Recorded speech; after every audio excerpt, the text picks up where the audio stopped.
by Pia Morato is on Saturdays from 8 a.m. to 9 a.m. on Teleradio Bandido Channel 224 Sky Cable, TV Plus boxes, digital free-to-air Channel 29, Facebook.com/DZRJ 8:10 a.m.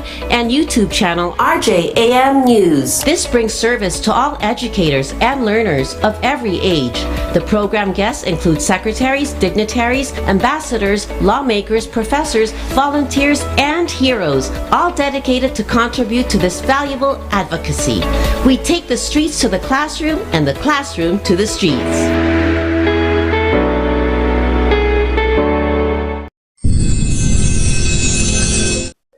Morning. Good morning.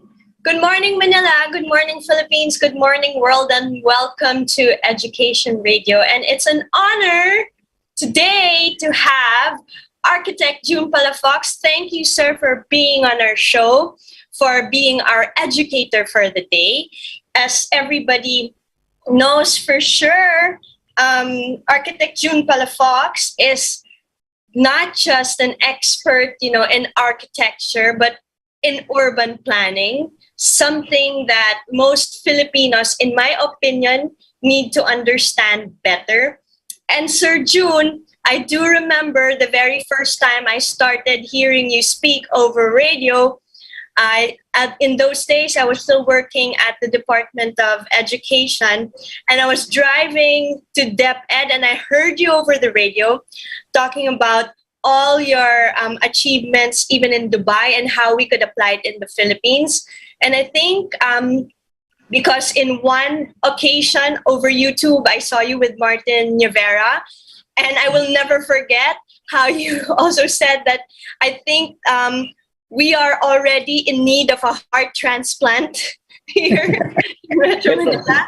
So before I proceed, welcome Architect June to Education Radio. Good morning. Thank you for being on our show. Yeah, thank you for having me here. Yeah. Yes. And I'm also an educator. I've Yes. been here in 20 countries, including Harvard and MIT. Yeah. Yes. And I wanted to ask, I also know that when you were, I think, in a seminary for quite some time, your influencers were also architects, and this is how you got into the business as well. So maybe you can tell us more about your first exposure before you became the great June Palafox. Yeah, when I was in the seminary, I was a librarian in third year, and I saw a lot of books on great architecture. And our mentors, SVD mentors, especially from Germany and the US, the rest of Europe, they were sharing with us great architecture, great town planning, urban planning in European cities and American cities.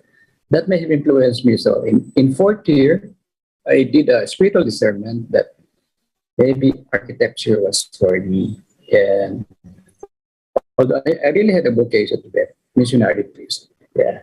And then I entered UST, BS Architecture. Then I was a full scholar of the University of the Philippines, UNDP, UP, Department of Public Works and Transportation. So I had to work for government projects for at least 2 years. It was in the Metro Plan Manila that I was team leader, senior planner, and project officer for Manila Bay Region Strategic Plan, where the rulers of Dubai got to know about me. And they researched me. They even spoke to professors in UST.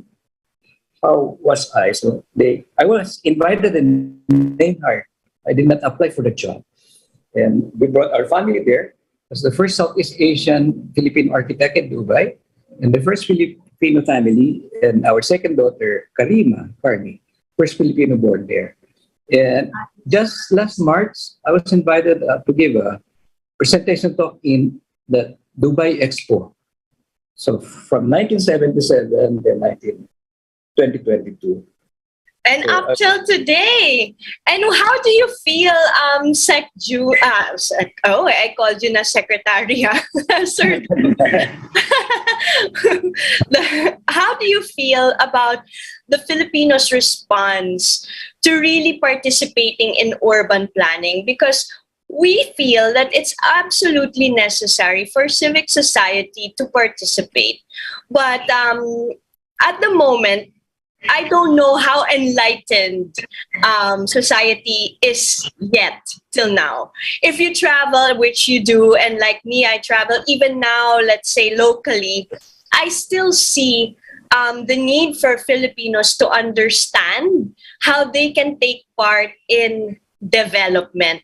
And even in their own areas, including noise pollution, for example, which is a very important factor to take into consideration.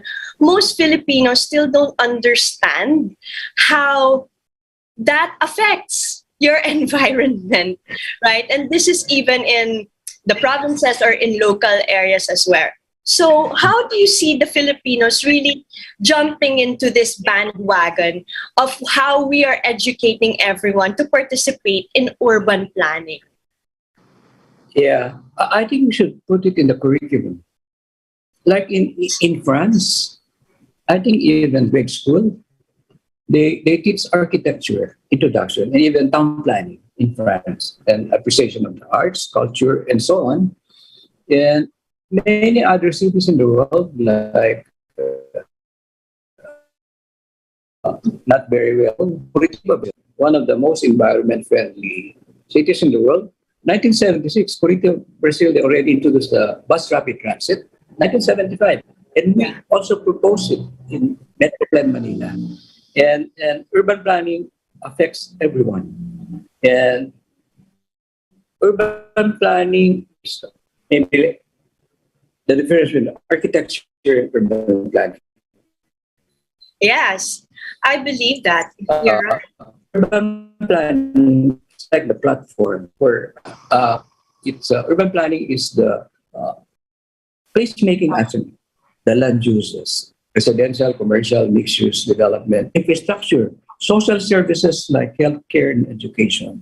Yeah. And we should have cities that integrate, that are smarter, sustainable, resilient, livable, walkable, bikeable, with mass transit, safer, better lighted, happy, healthy, Yeah.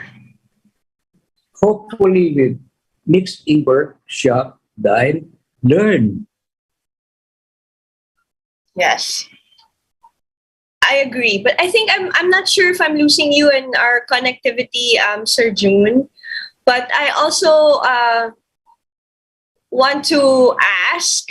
Please. Yeah. But the infrastructure is in a catch-up situation. That's why I said in the interview with Martin, Yeah. open spaces are being sold. And open spaces and parks are the lungs of the city.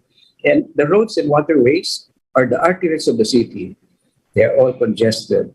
And the major activity centers, like central business districts, are the hearts of the city. So I said, uh, our cities need a heart transplant, a lung transfer, and a heart bypass. So we need Imagine. to have that. Yeah. And you actually said you have to look at it like a human body, right? Yeah, yeah, definitely. Like human body. Yeah, it should be not just beautiful but efficient city.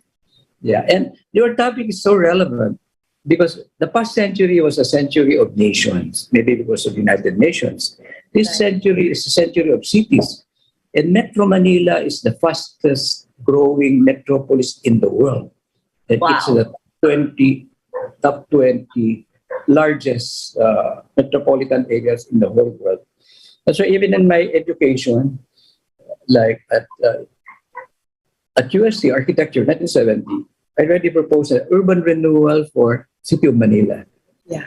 Then at UP, my master's in environmental planning, I wrote in one of my term papers, development is not worthy of a name unless spread evenly like butter and a piece of bread. Today, they call that inclusive growth, inclusionary zoning. Our zoning in the Metro Manila and our cities is exclusionary zoning. And we got that from the Spaniards. The Right. town plaza concept, which is nice, Yes. the town plaza, the church, and the municipio. What was not so nice was the intramurus inside the walls for the illustrators and the principalia. Extramuros outside the walls for the Yeah. peasants, the Indios, and the sunlight. If you look at our cities today, I'm also guilty of it. The gated communities inside the cities. Because I used to Yeah. live in a Right. village in Makati and also Alabang. But Yeah. that's not the way to go. It should be inclusive, spread Yes. development. Yes. Yeah. It's nice that you bring up the plazas because I often talk about that also with a couple of people in terms of what I'm also trying to do in the provinces, right? Because in Spain, as you mentioned, for example, everything happens in the plaza, and it is for everybody because you're talking about Yeah, inclusive. it's Inclusive. inclusive, right? Yeah. So you don't look at social stratification. Everybody goes there to commune, to eat, Yeah. right? To see family and friends, and then they go home, right? Yeah. It's something that we want to do here as well. Yeah. Yeah. The the town planning, urban planning in Spain is inclusive. You have the Plaza Mayor, and around the Plaza Mayor are mixed-use development and higher density housing. In our country, which we got 1571, the town plaza is the wealthier people and the poorer people are away from town plaza. What's good about it, the town plaza and the church, every Sunday, everyone gets together. But the 6 days of the week, exclusionary zoning. And unfortunately, that has affected that has influenced our urban development. Right. And let's say for one in Quezon City, it's something that because I'm from Quezon City and you were very much involved with the Quezon City Memorial. And today, everybody, since I work in local government and I'm really happy when people text me to tell me that they are able to utilize it for their daily lives, enjoyment, right?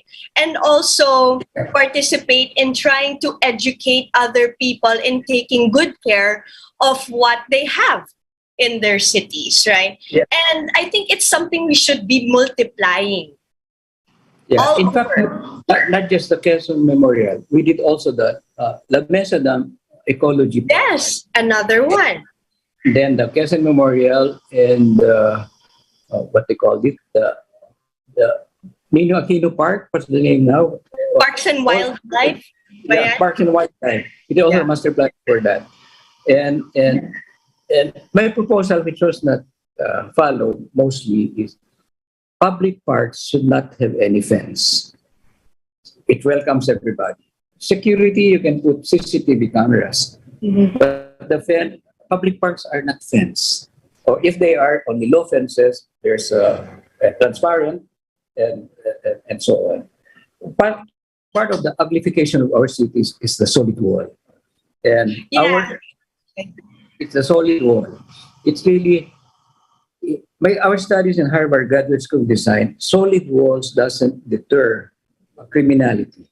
You can throw a grenade, no witnesses. You can commit criminality inside, no witnesses. Look what happened to Marawi. Yes.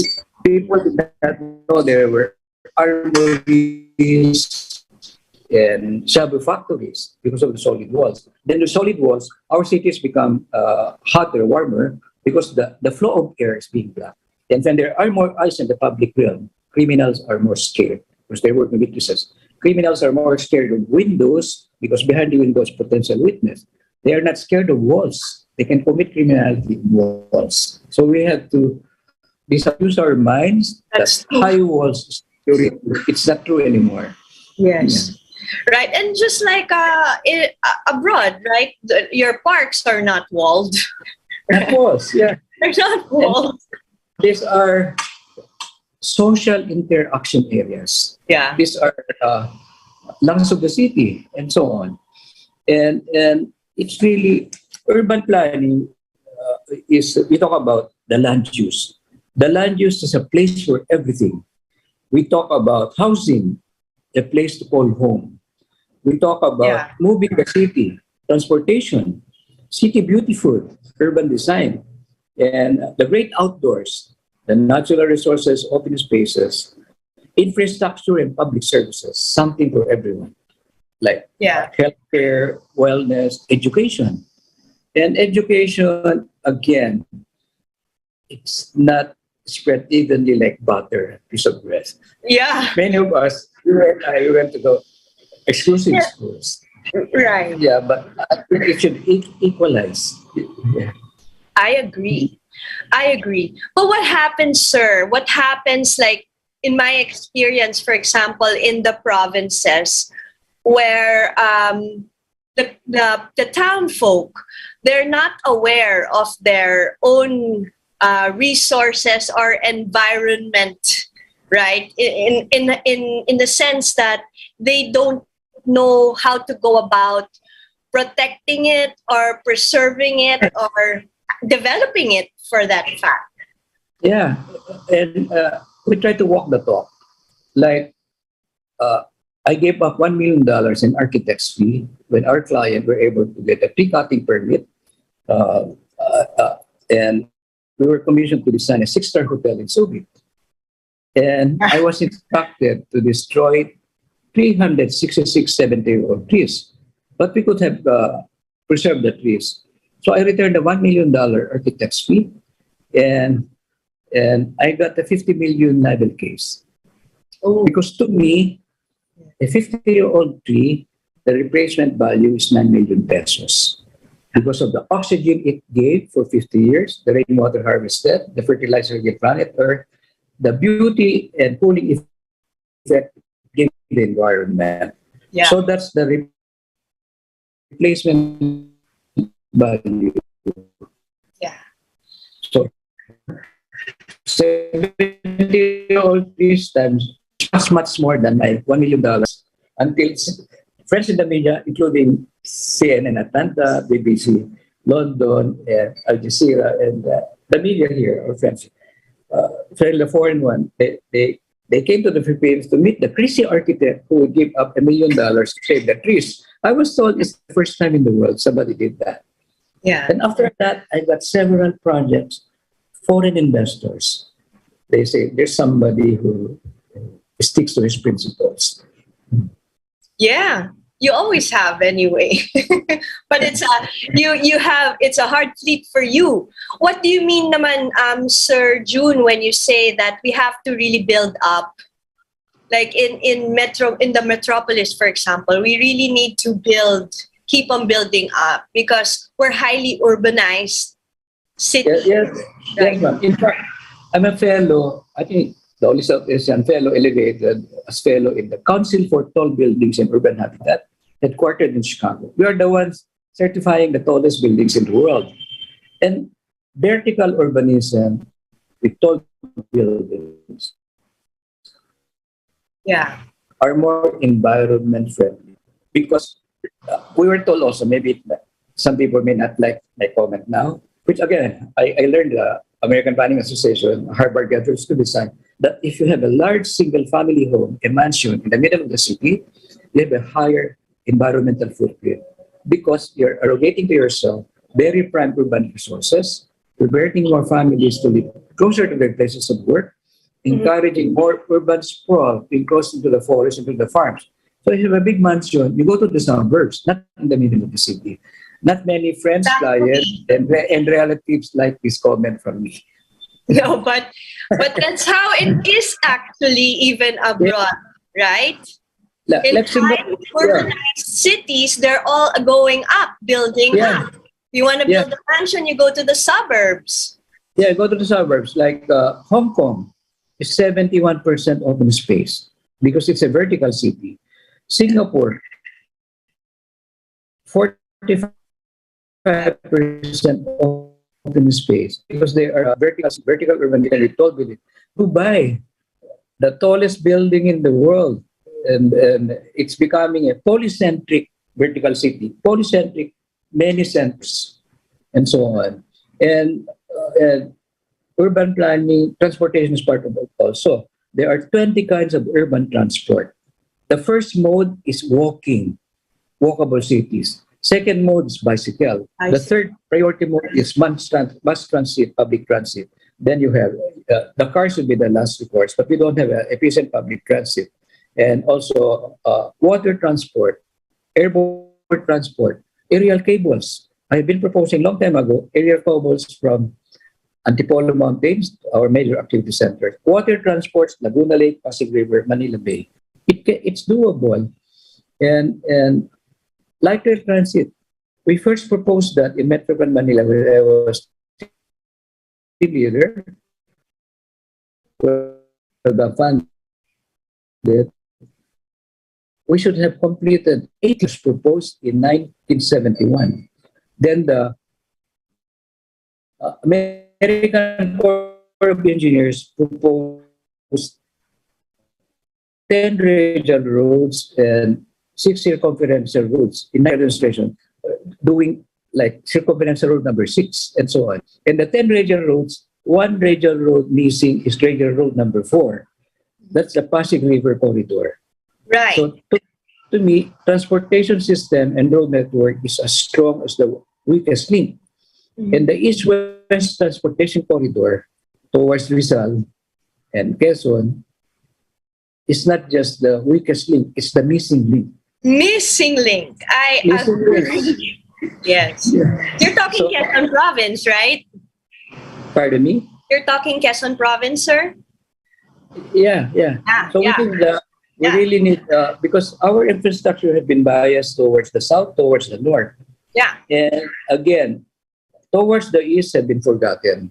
And like some of my employees living in Rizal, to be in our office in Makati by 9 o'clock, they had to leave their homes by.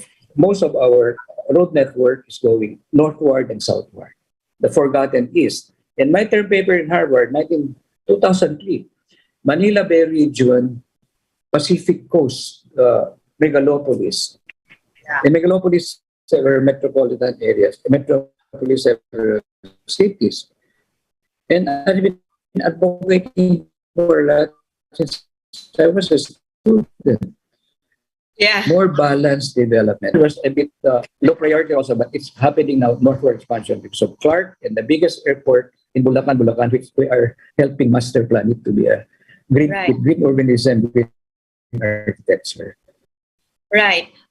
Sir, I want to ask also, because in this bio that I received the other day, you often speak about connectivity, mobility, right? And the interpretation of people on connectivity and mobility is a little bit confusing for them. They can't seem to grasp that, maybe because we have been soiled too long in the busyness of the metropolis that we can't absorb this. But maybe you can also explain more connectivity and mobility for people, because we hear a lot about infrastructure.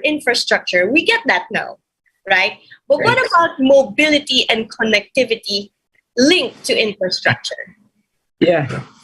Mobility is simply be able to conveniently move around. Accessibility, access. Let's get, for example, Makati Central Business District. The local government allowed the increase in density times 4 in 1990. But the accessibility capacity and mobility and connectivity was not increased 4 times. Right. And employees of Makati CBD or Fort Bonifacio or Ortigas, the employees are priced out of the housing stock. That's why they spend 3, 4, 5 hours away from their families because of traffic. And I call them sometimes, they are like OFWs in Metro Manila. Imagine if you waste 5 hours a day in traffic, that's 40 years of economic life, and so on. So connectivity is really connecting cities and communities. That's why infrastructure is very much needed. And accessibility, if you increase the density, like Makati CBD, increase the traffic generation, parking generation by 4 times, but the accessibility, even the open spaces have been increases. the parks and open spaces and trees increased. In Metro Manila, if you check the 1989 comprehensive zoning for Metro Manila, many of the open spaces have disappeared. And many of the proposed infrastructure to increase accessibility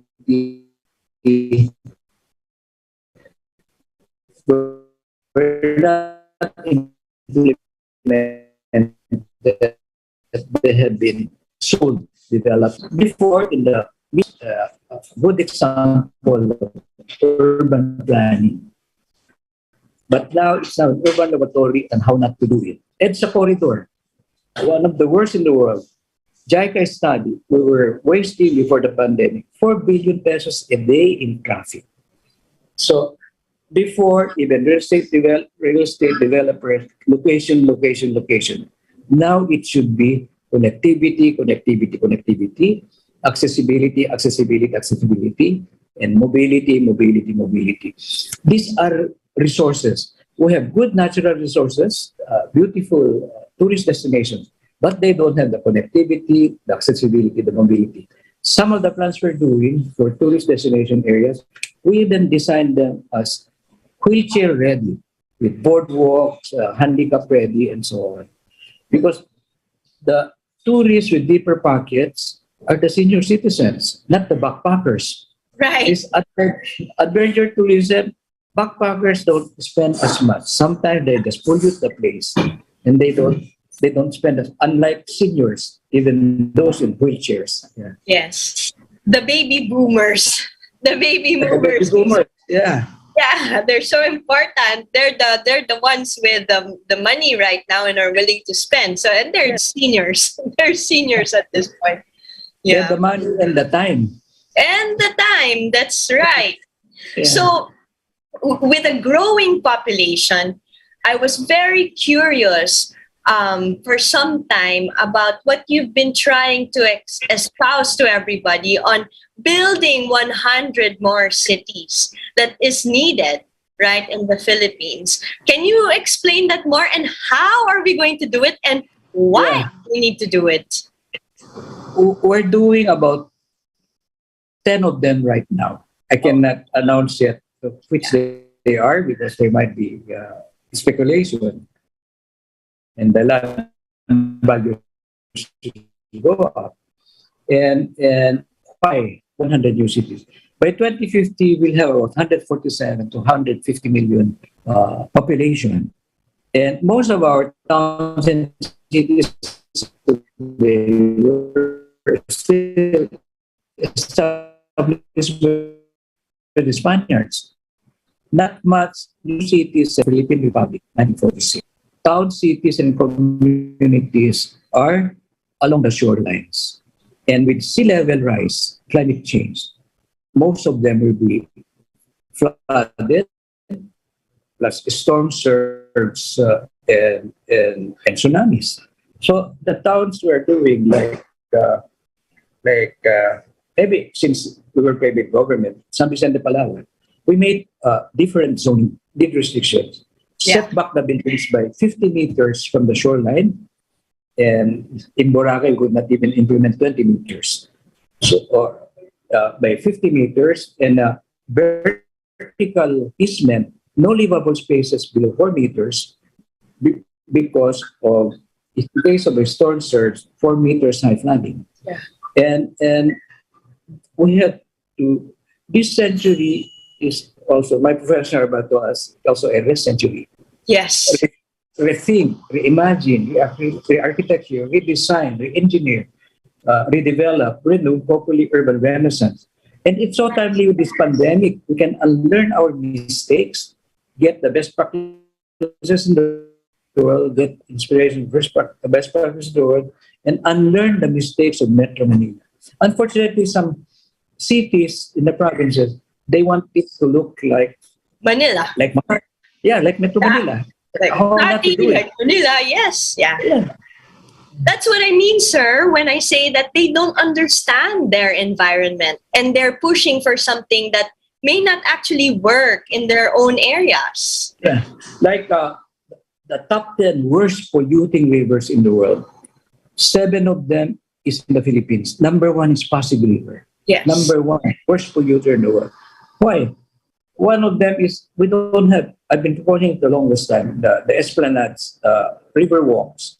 And underneath are sewage treatment plant and sewer interceptor. So all the sewage go to Pasig River is a septic tank. Yeah. And seven of them. And fortunately, we have a organization like San Miguel Corporation spending 2 billion pesos to dredge Pasig River. And Tulyahan River, also, they're doing it. Yeah. They're dredging it. And Tulyahan River is number 4 worst polluter in the world. So you have Pasig River, Tulyahan River, and we overtook the rivers of China and India. Imagine that. In Yes. And it's nice that, yeah. pollution. Somebody said, Hello. yeah, I'm still here. Yeah, I'm still here. Go ahead, sir. I'm still here also. Go ahead. Yeah. So we have to do that. And in fact, if I may share, Yes. Dubai, when I reported to work in Dubai, April 1977, the rural of Dubai expected from us, we're about 20 senior staffers, architects, engineers, planners from 14 countries. I was the youngest and the only Southeast Asian. And the rural Dubai gave us simple expectations. Design Dubai as if there's no oil, because they will be running out of oil. Create a garden city out of the desert. They were Nice. importing gardens from Pakistan, irrigation from Turkey, flowers from one city in the Middle East, in North Africa, in 15 years. Then number 4, make Dubai join the first world. Yeah. In 15 years. Be a first world in 15 years. Yeah. Number 5, which I like very much, and copy. That's what you said. My first exposure to benchmarking. So I went to cities in the world that became first world in less than 15 years. And if there's time, I can explain the cities I went to, like San Francisco. Why did it Yes. start it? San Francisco, gold. So gold rush, then construction boom come, trading post, commercial center, educational center, aerospace center. So it evolved from one resource to the other. Hong Kong, how did it started? Opium. Kaya may pag-asa pa tayo. So, so Hong Kong started with opium. Then the political refugees of communist China, they went to Hong Kong, breaking with them manufacturing skills, garment making skills. Mhm. So from opium to manufacturing, then trading center, commercial center, regional center, and so on. Then Singapore, they were kicked out of the Federation of Malaysia because they had short family names. So they were lucky to have a Lee Kuan Yew, honor graduate of Cambridge. I think he copied the strategy of Hong Kong press more landscaping, and he made a law in Singapore. For every tree you plant was tax deductible for the first 5 years. After 5 years, the tree can take care of itself. Zurich and Geneva, the refugees of the world wars. The Germans, they went to Zurich. The French, they went to Geneva. The Italians went to the rest of Switzerland. What did they bring? The refugees? Chocolate making and watchmaking. So Zurich, Geneva started with chocolate making, watchmaking, bank That's center, right. dinner center, and so on. So I went back to the conversation table in Dubai. It can be done. Dubai can be first world in 15 years. And yeah, because the rulers of Dubai, they had strong political will. I think our president has strong political will. Yeah. They Yeah. have visionary leadership. Visionary leadership. They have good appreciation of good urban planning, Right. good appreciation of good design, architecture, engineering, and good governance, good management. And I believe if we do all of this, the Philippines can be in the top 20 economies of the world before 2050. Wow. We don't. Really? That's kind of close. So interesting. If we Yeah. just In fact, I just came from Dubai World Expo, I believe we can host the World Expo in 2040 and the Olympics in 2046. I will only be 96. Yeah, Kaya pa. Kaya pa, Sir kaya June. pa. Yeah. And you know the advantages of our country, strategic location. If Yeah. you rotate the map of the world, our country is in the middle. It's no wonder we were the Asia Pacific hub of Spanish Europe for more than 300 years. 50 Yes. years the Americans, 2 years the British, 4 years the Japanese. Our strategic location. Yeah. And it's no wonder every superpower country will always be interested in our beautiful islands. And we have a demographic soft spot. Our average age of population is 25. Other countries are aging. And the Philippines is 400 times the size of Singapore, 350 times the size of Hong Kong, 8 times Taiwan, 3 times South Korea. And it can be done. But I think we really have to work together as a country. And Right. unfortunately, think positive. I Yeah. had many challenges also, and I had the opportunity to change my passport, but I never wanted to change my passport because our country is so blessed. Yes. We are number one in the world in marine biodiversity, number one in the world, number one now in sailors, seamen, and number one in call centers, number two, geothermal energy, number two now BPOs. I think we have the third or fifth longest coastline in the world, longer than mainland USA. Many countries lack waterfront, like Dubai. They have to do the Palm Islands to Yeah. increase more waterfront development. We're number four in the world in gold reserves, number four in shipbuilding, thanks to the Japanese and the Koreans, number five in all other mineral resources, number 12 in human resources. And the Philippine expatriates So we can really do it. are the preferred employees of employers all over the world. And mega stars, negative stars in our country. As my fellow seminarian before, Father Dear August said in his homily, there's Yeah, but so many mega stars. right. But if we really wanted to, given all that, we can really do it. Yeah, we can be first of all in 15 years. That's quite a short We can do it. time, Sir June. Right? We can do it. Yeah. 1977, Dubai then was probably 100 years behind the Philippines in urban development. Today, they're probably 50 years ahead of us. Imagine. Like Dubai, yeah, Manila International Airport was much modern, much better than Dubai Airport, April 1977.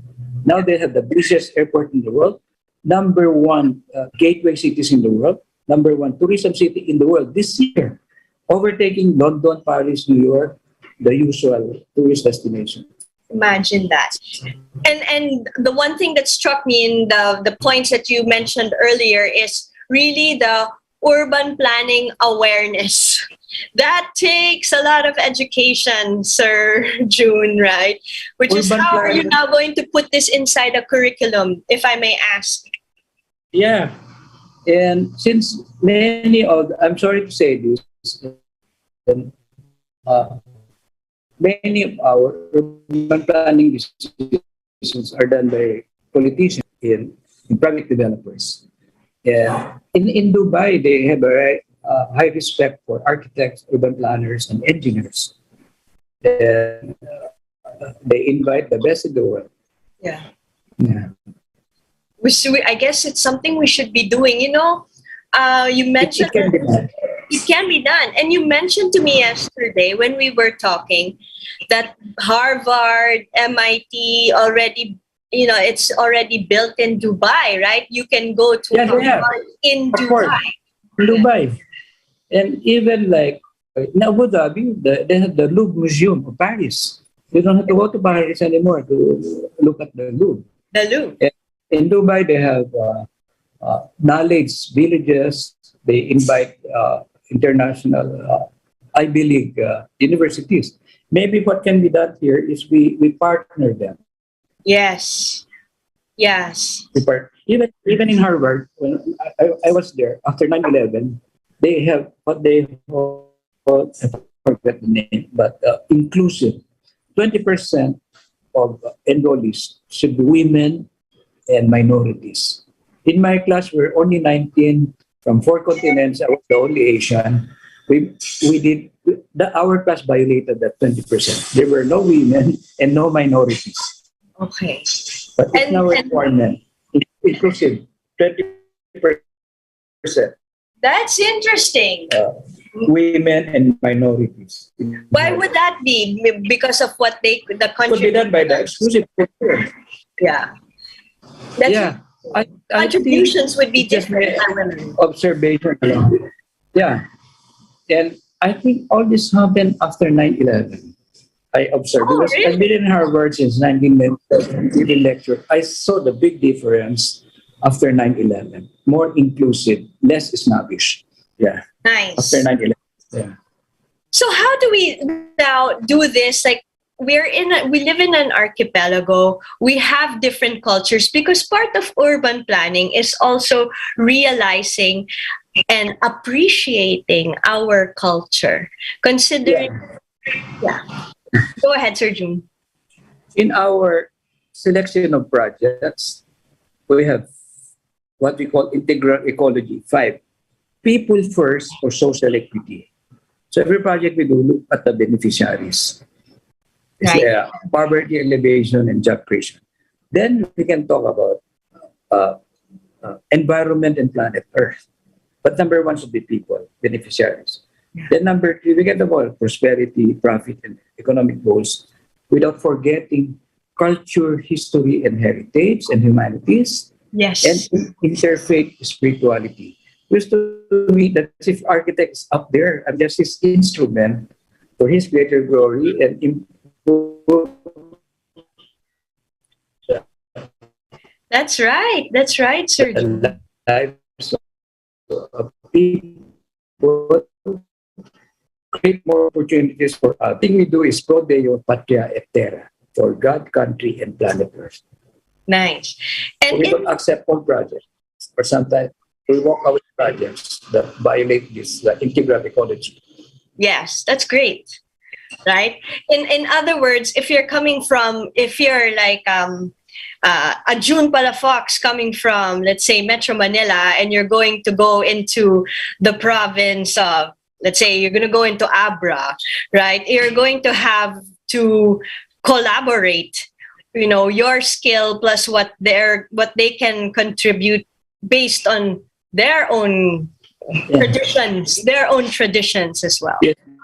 In fact, we had public consultations we were fortunately we also won the tourism master plan for the Cordilleras and included Abra, and we had public consultation including the indigenous people, so they participated in the tourism master plan for the Cordilleras.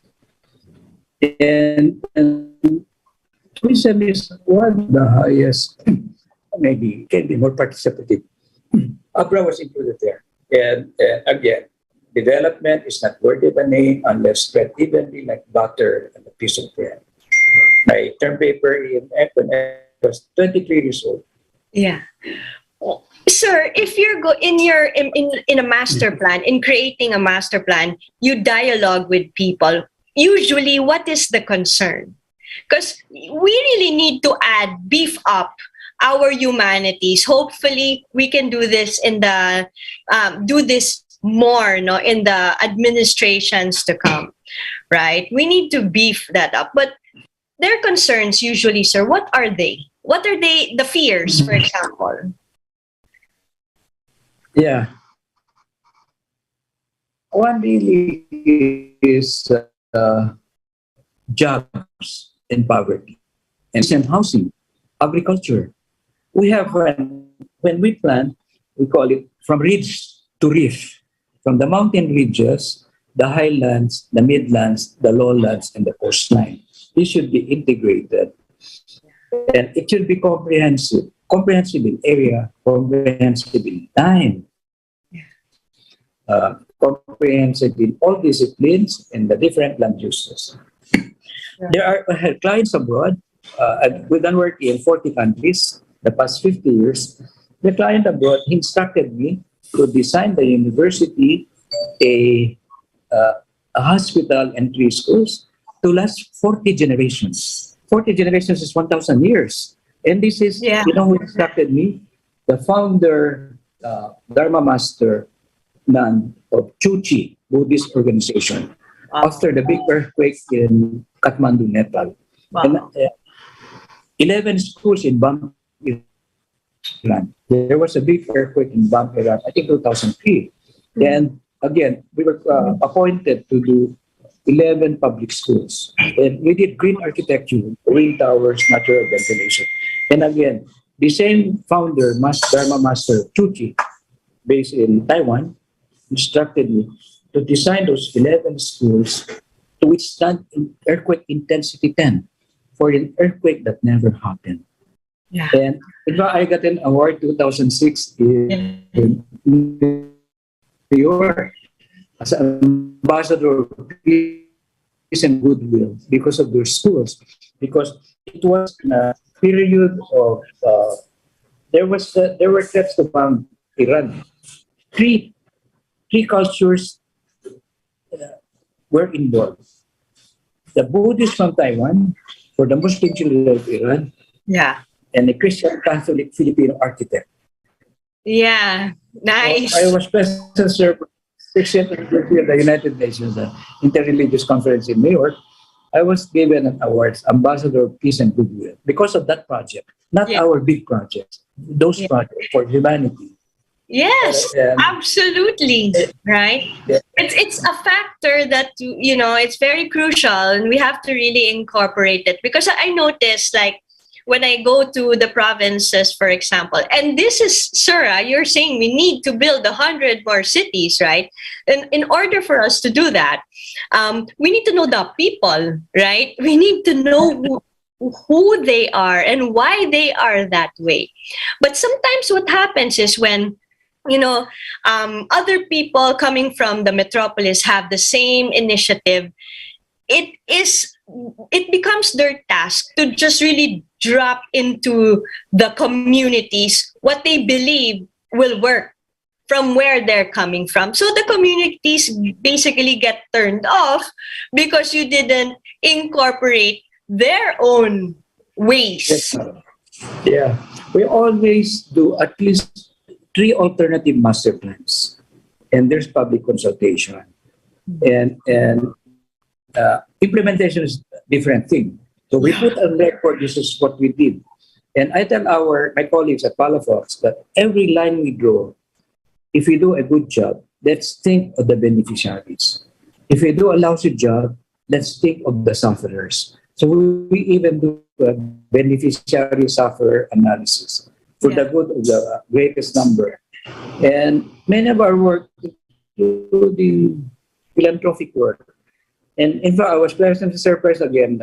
Forbes Asia magazine cited me as one of the 48 heroes in philanthropy because of my philanthropic architecture. I was surprised because I was together with my big clients, Henry C. Sr. and John Gokongwei. At the same time, I was cited as one of the 48 heroes of philanthropy. They probably investigated our work, especially after disasters. All over the world, we donate 70% of our architect's fee. And now we are doing permanent homes in Palo Leyte for the survivors of Yolanda, being funded again by Chuchi, Buddhist organization of Taiwan, with many Filipino Buddhist Chuchi volunteers and members. Permanent homes. We did before the transient homes, temporary homes. Right. Now permanent homes and donations from all over the world through Chuchi organization. Right. So how do you see this happening? Like, where do we start, Sir June? If it's okay for me to ask, maybe it's like top secret, but maybe you can fill us in on some things that the people at least can have an idea on. Where do we start? Like in building 100 more cities, do we start in Luzon, Visayas, Mindanao? Where do we start? Yeah, just maybe from the top of my head, one third, one third, one third. Mindanao is a little bit bigger than United Arab Emirates, the 7 Emirates, and a little bit smaller than South Korea. So maybe Mindanao, maybe the inspiring model could be United Arab Emirates and South Yeah. Korea, and then the rest. And we did the Metro Urban Master Plan with the Mindanao Development Authority, and we're fortunate we won also the competition for that. And Metro Davao is 10 times the size of Metro Manila, Yeah. 9 times the size of Singapore, and 6 times the size of Hong Kong. We also did the Pampanga megalopolis. Yeah. And again, megalopolis are the metropolitan areas. And it's still development. Agropolis, the farm and the city. Aerotropolis, Clark Airport, Airport Ligan City. Aquapolis, Candaba Swamps and the water. Then Ecolopolis, ecology and the city. So Pampanga can accommodate 4 metropolitan areas. And currently we're doing Siargao before the Odette, the tourism Odette, master. yes. And Siargao is a little bit smaller, almost the size, but a little bit smaller than Singapore.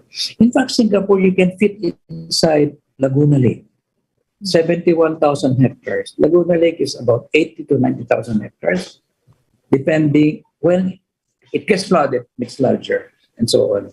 So, in the coastal areas, we may have to, as I said, after Ondoy, the lake shores of Laguna Lake and Marikina Valley, relocate or elevate. We Yeah. have to elevate the city. Exactly. So again, the 70 cities and municipalities that will be affected by sea level rise because of climate change. That's And right. maybe we have more than 400 rivers in the country, 180 of them are dead. So they have to be dredged and look at the flood line when they overflow. Our educated guess is rivers will overflow on the always of 4 meters high. Right. So in building 100 more cities, we're looking at livable, resilient, walkable cities with better connectivity, right, to provide better mobility for everyone because many things should be accessible from your workplace to your home. You know naman, sir, di ba, a lot of people, you can work in Makati, but you actually live in Cavite, right? Every day, you're like, going to work. And sometimes I wonder, how do people do this? How do they live? In fact, we have employees from Cavite, Laguna, Rizal, even Pampanga. And it's more expensive during pandemic because we give them free transportation. We fetch them. Yeah. So even productivity is more expensive now, the production cost because of the free transport for our employees. Yeah. Right. And how do you think learning more about this, becoming an individual that is aware of urban planning, right? How do you think geography, the subject itself, because for me, I think we Filipinos are poor in geography. I included. Okay. Sometimes, sir, when I speak to other foreign delegates, they know more about certain things. And I'm like, oh, I just learned that from you about my own country, right? So that is why I say that we're so poor in geography. How do you think and where? Because if, let's say, we bring this to the Department of Education and make a proposal that this should be part of their curriculum, do you think it should fall in a separate subject called geography and not just araling panlipunan na where they put everything there in one blow? That's how I see it, at least. Yes, certainly. Especially now that we have Filipinos in more countries than members of the United Nations. They should know world geography and Philippine geography as well. You know where I learned surveying? Where? ROTC. Oh, see? ROTC. Yeah, I was a cadet officer, so I learned there and also taught surveying to our cadets. Yeah. Right. ROTC. Maybe it's a segue a bit, but they should bring back ROTC, not for military, but for the environment, environmental cadets. Right. Instead of marching there, you send them to the boondocks, to the mountains, to plant more trees. Plant, plant, plant, not just build, build, build. Right. I agree. So last words, Sir June, for all our listeners. You know, we have a lot of teachers listening also. And I want them to get ideas, because I always tell teachers, you know, when you listen to people, you get ideas and you can even put it in a math subject. Okay. So this is what we're trying to teach them. Last words for especially our teachers. Yeah. Thank you, moms and sirs, for the opportunity to share. It's really, our country is so blessed. We're given by the chief architect up there, the urban chief planner there, the chief engineer up there, so many graces and blessings. Other countries, they don't have our natural resources. So architecture, urban planning, engineering are very important for even just introductory. I used to be invited to give lectures in graduating classes of fourth year or senior high school about architecture, urban planning as a career choice. And before we allow visits by students, high school students, to our offices, we have offices in Makati, Cebu, and in Davao. And I'm now celebrating my 50 years as architect, 48 years as urban planner. 40 countries have benefited from my God-given talents, education, experience, and to maybe Mampia, you might want to host to all the graduating students. I'll talk about architecture, urban planning. You know what? Let's do that, Sir June. That's a really good idea. It's part of my celebrating my 50 years, giving back. And you know what's the most expensive real estate in the world? What? Yes, the cemetery. So much wisdom Serious? there. The dearly departed did not share their wisdom before they departed the earth. Yeah. So Which is what I was going to say. Thank you for sharing your wisdom to us today. Yeah, I just turned 72 years old last March 16. The 500 first anniversary, 500 first anniversary of our Christian faith. Yes. Happy birthday, Sir June. Thank you. So You still have a lot of work to do. yeah, and maybe not just the teachers. We should also educate. I'm sorry for saying this. We should also educate decision makers with impact on the urban development, our cities, towns, and cities. Maybe you can host a urban planning. I will do that. That's a really good idea. I will do that. And for the 1,600 mayors, 81 governors. Wow. And I think 10% of them are very good. I was asked. The 90%, they can be better. So maybe we can help re-educate them. Right. Even developers. Yeah.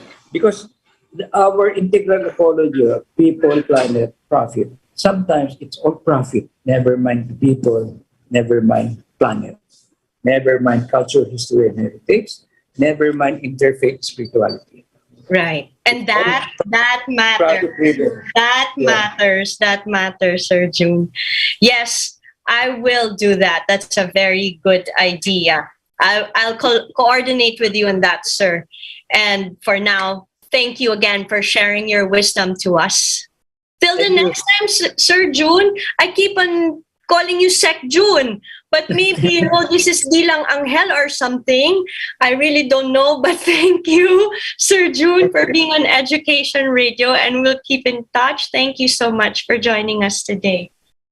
Thank you. Thank you for the opportunity to share. Thank you. God bless you. God bless you, sir. Happy birthday. Yeah, thank you. Thank you. This has been Pia Morato for Education Radio. Hasta